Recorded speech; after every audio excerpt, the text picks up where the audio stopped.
एक शहर में प्रतिवर्ष माता पिता अपने पुत्र को गर्मी की छुट्टियों में उसके दादा दादी के घर ले जाते। 10 से 20 दिन सब वहीं रहते और फिर लौट आते। ऐसा प्रति वर्ष चलता रहा।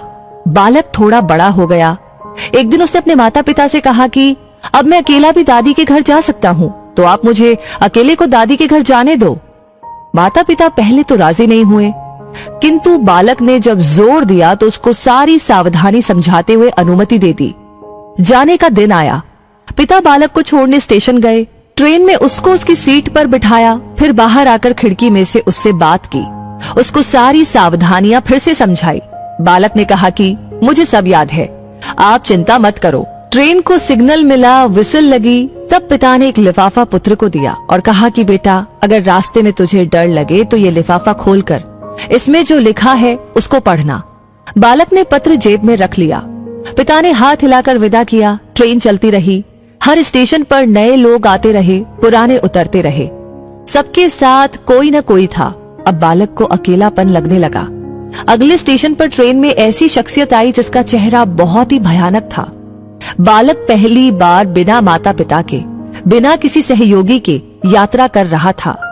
उसने अपनी आंखें बंद करके सोने का प्रयास किया, परंतु बार बार वो भयानक चेहरा उसकी आंखों के सामने घूमने लगा। बालक भयभीत हो गया, रुआंसा हो गया। तब उसको पिता की चिट्ठी याद आई। उसने जेब में हाथ डाला, हाथ कांप रहा था। पत्र निकाला, लिफाफा खोला और पढ़ा।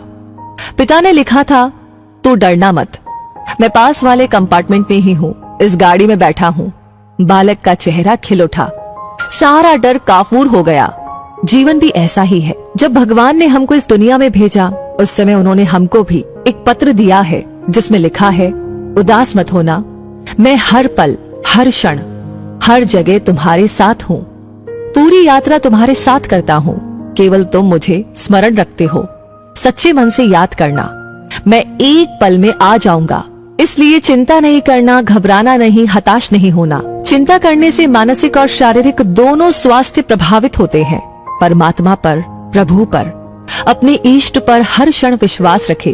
वो हमेशा हमारे साथ है, हमारी पूरी यात्रा के दौरान, अंतिम सांस तक।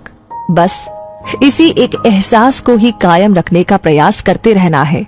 सब कुछ उस परमात्मा पर छोड़ दे जिसकी मर्जी के बिना एक पत्ता भी नहीं हिल सकता। तो दोस्तों, ये कहानी आपको कैसी लगी? अपनी राय हमें जरूर शेयर कीजिए कमेंट सेक्शन में लिख करके। लाइक आपने ऑलरेडी कर दिया है तो फिर अगला काम है जो बहुत इंपॉर्टेंट है, और वो है कि इस वीडियो को ज्यादा से ज्यादा लोगों के साथ शेयर करना, क्योंकि इस वीडियो की जरूरत है बहुत सारे लोगों को जो इस टाइम परेशान है, चिंता में है, जिन्हें लग रहा है कि दुनिया खत्म हो गई है। लेकिन अब आपको पता है कि ऐसा नहीं है।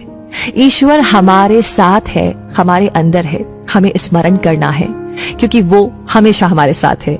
तो शेयर करना बिल्कुल ना भूले। साथ ही साथ आगे हमेशा ऐसी कहानी आपको समय समय पर मिलती रहे, तो उसके लिए एक छोटा सा काम करना जरूरी है, जो है हमारे पेज को फॉलो करें।